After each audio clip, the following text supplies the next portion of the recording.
Let's be honest about something nobody wants to admit. Being ignored hurts. Like actually hurts. And I'm not talking about someone missing your text. I'm talking about that deep, quiet pain of putting yourself out there and getting nothing back. Reaching out to someone and being left unread. Walking into a room and being looked straight through. Trying your hardest with someone and realizing they just don't care. And the worst part? Nobody talks about how bad that actually feels. People will sympathize with you over a breakup, over a job loss. But being ignored? They'll tell you to just move on. Just stop caring. Just get over it. But you can't just switch it off. Because being ignored doesn't just sting your ego, it hits something deeper. It makes you question your worth. It makes you wonder what's wrong with you. And if it happens enough times, it starts to change how you see yourself. Today we're going to fix that. Not by teaching you how to make people pay attention to you, but by showing you what the Stoics knew, that your worth was never in their hands to begin with. Let's get into it. Before we go anywhere, I want to name something real. The person ignoring you right now, it could be someone you love. A friend who slowly stopped showing up. A parent who was physically there but emotionally somewhere else your whole life. A partner who went cold without explanation. A colleague who acts like you don't exist. Whatever your situation is, the specifics are different for everyone. But the feeling is the same. That quiet, nagging feeling that you're somehow not enough to be chosen. Here's what the Stoics would say to that immediately: that feeling is real. But the story it's telling you is a lie. And today I'm going to show you, using real philosophy and real examples, how to separate the feeling from the lie. And how to come out of this stronger than you went in. Strategy 1. Their silence says nothing about your worth. Let's start here because this is the root of everything. When someone ignores you, the very first thing your brain does is make it about you. What did I do wrong? Am I too much? Am I not enough? Why don't they want to talk to me? And that internal spiral is where the real damage happens. Not the silence itself. The story you build around it. Epictetus dealt with this his whole life. As a slave, he was invisible to most of the people around him. Ignored, dismissed, treated like he wasn't in the room. And the philosophy he built out of that experience says this: other people's behavior is not in your control. It is not your department. The only thing in your department is how you interpret it and how you respond to it. So here's the real question. Why is someone ignoring you? Honestly, there could be 100 reasons.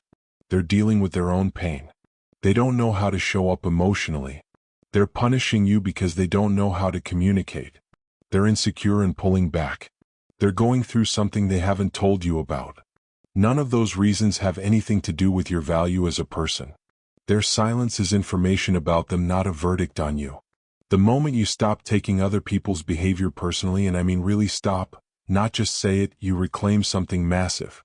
You stop giving random people the power to decide how you feel about yourself. Strategy 2. Stop chasing. Seriously. Nobody talks about this enough. So I'm going to say it directly. Every time you chase someone who's ignoring you, you make it worse. Not just for the situation. For yourself. Because every unanswered message, every follow-up, every time you reach out again and get nothing back, you're training yourself to believe you have to earn someone's attention to deserve it. And that is one of the most damaging beliefs a person can carry. Marcus Aurelius wrote something in his private journals that most people skip past. He said, confine yourself to the present. Not the conversation you wish you could have. Not the response you're waiting for. Not the version of this relationship you imagined. The present. What's actually here. What's actually here is someone who is not showing up. And chasing them is not stoic. It's the opposite. It's outsourcing your peace to someone who has already shown you they're not holding it carefully. Let me be clear, pulling back is not giving up. It's not playing games. It's not being petty. It's deciding that your energy is valuable enough to spend on people and things that actually respond to it. The Stoics were obsessed with not wasting resources. Time, energy, attention, all resources. And spending them on someone who consistently gives you nothing back is one of the most expensive things you can do. Strategy 3. Use the silence to build. Here's a reframe that actually changed how I think about this. What if the time you spend waiting for someone to respond was time you spent becoming someone impossible to ignore? Think about that seriously for a second. All that mental energy you're putting into analyzing their behavior, replaying conversations, wondering what they're thinking. What if that same energy went into you? Seneca said it like this: retire into yourself as much as you can. He wasn't talking about isolation. He was talking about direction. Stop pointing all your attention outward at people who aren't giving you anything. Point it inward. Build. Because here's what actually happens when you do that. You stop needing their attention. Not because you're pretending you don't care, but because you've built something inside yourself that feels more solid than their validation ever did. And then something interesting happens. You start carrying yourself differently. You stop shrinking in rooms. You stop over-explaining yourself. You stop performing for people who aren't even watching. And some of those people who were ignoring you, they notice. Not because you did something to get their attention, but because there's something genuinely different about a person who no longer needs it. Now, I'm not saying build yourself just to get their attention back. That's the wrong reason and it'll make you miserable. Build yourself because you deserve to be built. The side effect is that people notice. The main goal is that you stop needing them to. Strategy 4. What Stoics know about rejection. Let's talk about rejection. Because being ignored is a form of it. And prolonged rejection from someone you care about does something specific to a person. It makes you hypervigilant. You start reading into everything. Every short reply, every delayed response, every change in tone. You become an expert in someone else's behavior because you're constantly trying to figure out where you stand. That is exhausting. And the Stoics would call it exactly what it is, giving your mind over to something outside your control. Epictetus had a concept he came back to constantly. He said there are things that are up to us, our thoughts, our reactions, our values, our effort. And there are things that are not up to us, other people's choices, their feelings, their responses. When someone ignores you, you are dealing entirely with the second category. Their choice, their behavior, their reasons. None of that is yours to control. And yet we spend enormous amounts of mental energy trying to control it anyway, through the right message, the right timing, the right approach. Here's the thing. You could be the most thoughtful, most attentive, most genuine person in the world and some people still won't show up for you. Not because you failed. Because they have limitations you can't fix. Because they have wounds you didn't cause. Because their capacity for connection right now is just not where yours is. That's not a reflection of your worth. That's just reality. And Stoicism is, above everything else, a philosophy about dealing with reality clearly. Strategy 5. Don't perform. B. Nobody talks about this one, but it's one of the most important. When we feel ignored, a lot of us start performing. We become louder in rooms. We overshare on social media. We dress differently. We start doing things not because we want to, but because we're hoping someone specific notices. And that performance is one of the saddest traps a person can fall into. Because you're not living your life anymore. You're living a version of your life designed for an audience that isn't even paying attention. Marcus Aurelius was one of the most powerful men who ever lived. He had every reason to perform. And yet his private journals, which were never meant to be read by anyone, are full of reminders to himself to just be. To live according to his values quietly. To not need the applause. He wrote, "How much more damage anger and grief do than the things that cause them." The energy you spend performing for people who aren't watching is doing more damage to you than their silence ever could. Because at least their silence is honest. Your performance is costing you your authenticity. The Stoic path is this: be exactly who you are, whether or not anyone is watching. Build your character in private. Live your values when no one is clapping. And let that be enough. Not because it'll make people notice you, but because a life lived for yourself is genuinely better than a life lived for people who aren't even looking. Strategy 6. Know when to let go. This is the hardest one. So I'm going to be direct with you. Some people are not coming back. Some silences are not temporary. Some relationships have run their course, and the other person already knows it even if they haven't said it out loud.